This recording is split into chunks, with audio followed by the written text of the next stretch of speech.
What is up, guys? Slaughterfit's back here with another video. This time we're playing some more Skyrim, and we are doing another build, and this is an assassin mage build. So yeah, this is gonna be a guy that's creeping up in the shadows.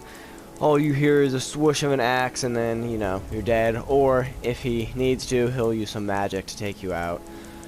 So I guess also a little bit of some one-handed thrown in there, but we're calling it an assassin mage build. So yeah, let's get into it. So starting off with your one and only weapon, the Daedric War Axe, when fully upgraded with a ton of enchantments, has a damage of 286. So this is a complete killer. This is going to get most people in just a couple strikes. Absorb 33 points of health, 50% chance for each element of fire, frost, and shock to do 52 points of damage. So this has absorption of 33 and chaos for 52 points of damage. So that can be anything from, if none of the chaos enchantments happen and it's just the absorption spell, then it's 33. But then if one of them happens, it's that'd be 33 plus 52, 85 plus damage. If two of them happen, that's another 52, so 137. If three of them happens, that's another 52. So 189, so plus the 286 from the damage of the sword.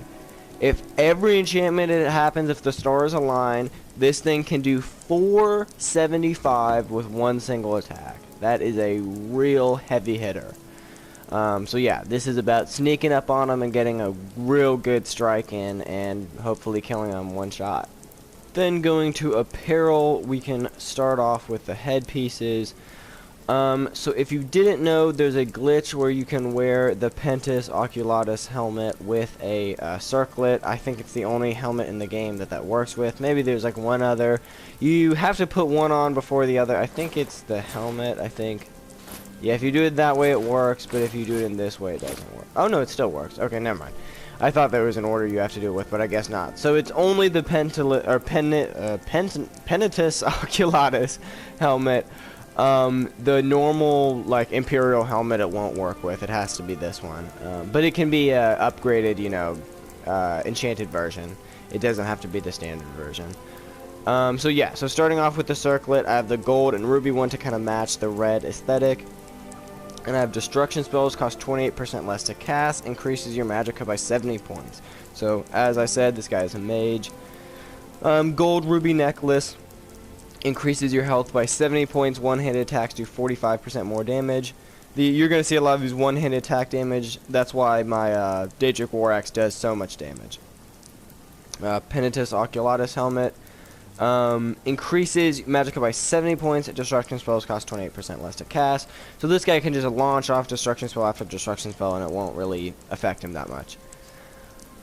Shrouded armor, when fully upgraded, has... Oh, yeah. So this one has a armor rating of 75, which is pretty good. This, when fully upgraded, has an armor rating of 173, which is alright. Destruction spells cost 28% less to cast. Increases your health by 70 points. Oh, so I should say... yeah, you need to get, I know this says shrouded armor, but you need to get a version of this that I believe is just next to the shrouded armor in the Dark Brotherhood. That is, I forget what it's called, but it's the same thing, but it just doesn't have the enchantment on it. You need the non-enchanted one. I just switched the name back to shrouded armor, but you need the non-enchanted variant to put these enchantments on it. Or you could just do the normal one if you like the enchantments that come with the normal one. Shrouded boots, one-handed attacks do 45% more damage, whereas muffled and move silently. Armor rating of 65. Armor rating of 65 for the gloves as well. Sneaking is 45% better. One-handed attacks do 45% more damage. And for the silver ruby ring, destruction spells cost 28% less to cast. One-handed attacks do 45% more damage. So that is very good. Like I said, a lot of these one-handed attack enchantments. And like I said, this guy is an assassin mage, so magic definitely plays into this build. So the two spells you're going to want are Fireball and Wall of Flames. And how I would suggest using these is Wall of Flames is, if you saw my last video, I had Wall of Wall of Lightning. And this works the same. It basically is just a flamethrower that also hits the ground as well. So they're taking damage from the ground being on fire, hurting them, 50 points of damage per second, as well as you casting it on them hurts them as well. And you can then like do it all over the ground, and you can back up and heal yourself, and if they try to follow you, then they're like taking a ton of damage. And that is one of the best ways to kill people with it. Fireball is mostly just to get things at a distance, if something, you know, is far away. Fire explosion for 60 points of damage in a 15-foot radius. I think Incinerate might be better. You could also do that one. This is just a way of having a ranged attack, but mostly you're just doing Wall of Flames with the War Axe. So a big part of this build and most assassin builds is the skill perk tree. So you want to max out stealth so you're 40% harder to detect while sneaking. For this particular one, you just need backstab to do 6 times damage with one-handed weapons, but Assassin's Blade, where you do 15 times normal damage with daggers, is the best one, but this one we're not doing that because we're not going to use a dagger in this build. But for kind of a true assassin build, that's like the best one. And then you want muffled movement. Noise from armor is reduced by 50%. Lightfoot, you won't trigger pressure plates. This one's not that important, but you just need it to get to other ones. Sprinting while sneaking executes a silent roll forward. Walking and running does not affect detection. And this one is really good. Crouching stops combat for a second and forces distant opponents to search for a target. It says distant opponents, but it's really just opponents in general. I mean, they can be like, at least with me, like 5 feet in front of you, and if you crouch, it's like they're like, what? And it's like you just disappeared from right in front of them. So yeah, you kind of need those to be like a real effective assassin. I mean, this build could be, you know, decent if Why are you doing this to me? This build could be decent if, you know, you don't have that, but I think that really makes it the best. The next skill tree you need, of course, is light armor, so you want to max out Agile Defender, so the armor rating is increased by 100. Custom Fit, 25% armor bonus if wearing all light armor. Light armor weighs nothing and doesn't slow you down when worn. Stamina regenerates 50% faster in all light armor. And 10% chance of avoiding all damage from a melee attack when wearing all light armor. So yeah, all of these are very crucial to this build. Oh yeah, and if you can't tell, I am a Dark Elf, and I chose that because of their ability to have the Ancestor's Wrath, where everything around them catches on fire and takes a whole bunch of fire damage, so it just adds to the general fire damage enemies are taking when I'm fighting them. The last skill tree that's crucial to this build is one-handed, and so you want to max out Armsman so it does twice as much damage, and then pick whichever 3 of these, whichever class you're doing. I did an axe, so attacks with axes do even more bleeding damage. So there's like bleeding damage, more bleeding damage, even more bleeding damage. And then fighting stance, power attacks with one-handed weapons cost 25% less stamina, 25% bonus damage, and a chance to decapitate your enemies.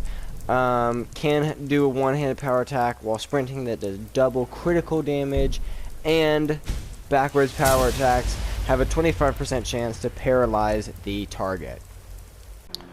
Alright guys, I'm here at Northwatch Keep to test out this build. Last time I came here to test out a build, my thing glitched and it didn't save any of the footage. Let's pray that doesn't happen this time, and yeah, let's get into it.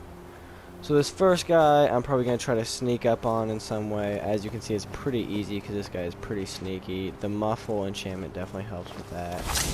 There might be a guy staring at him from behind, so if I get behind him, I might become seen, or not. So that was an insta-kill. And I'm hidden again, so that worked out pretty good. I'm surprised this guy doesn't see me. And you know what, screw all this sneaking shit, let's get him. So yeah, these guys are high level Thalmor and have a lot of health, as you can see. Yeah, the Magicka does not do that much damage to him compared to this completely killer War Axe. But you know, this is a mage, so let me show y'all what the Magicka can do on this guy, because you know, it's not chunk changing. As you can see, it completely lights him up. a gradual death, but a death all the time. And it really incapacitates the whole or not incapacitates, but makes the whole area uninhabitable while you're fighting.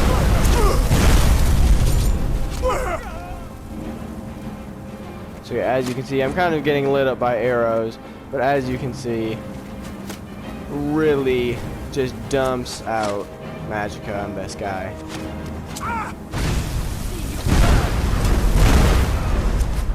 I think these archers deserve a little Stagic War Axe. Where's that other one at? So yeah, this is why you want to have Fireball, so you can kind of have some ranged attack to do with these guys. Oh, what? Oh god, he got me. See you burn. Oh, who is this guy? Oh, it's the Boethia cultist. But yeah, as you can see, completely decimated this fort. So yeah, let me know what y'all think of this build. I think it's pretty fucking good. I mean, I just came in here and took out all these guys without really any sort of trouble. And you can see all the different ways there is. You can sneak up on people. Just like I snuck up on that first guy, I probably could have taken out this whole base like that, or most of it. And yeah, or you can just light them up with magicka, and that's a ton of fun. That might be the most fun. Or if things get a little tight and you're getting lit up by arrows, you can go back to the tried and true War Axe to the face, and it always works. So yeah, let me know what you think of this build down below. If you think it's trash, if you think it's good. I think it's a pretty cool looking build, and it's definitely pretty good. I like that you can put these two head things together. I wish they kind of had more things like that on purpose. But yeah. Let me know what you think, and I'll see you on the next one.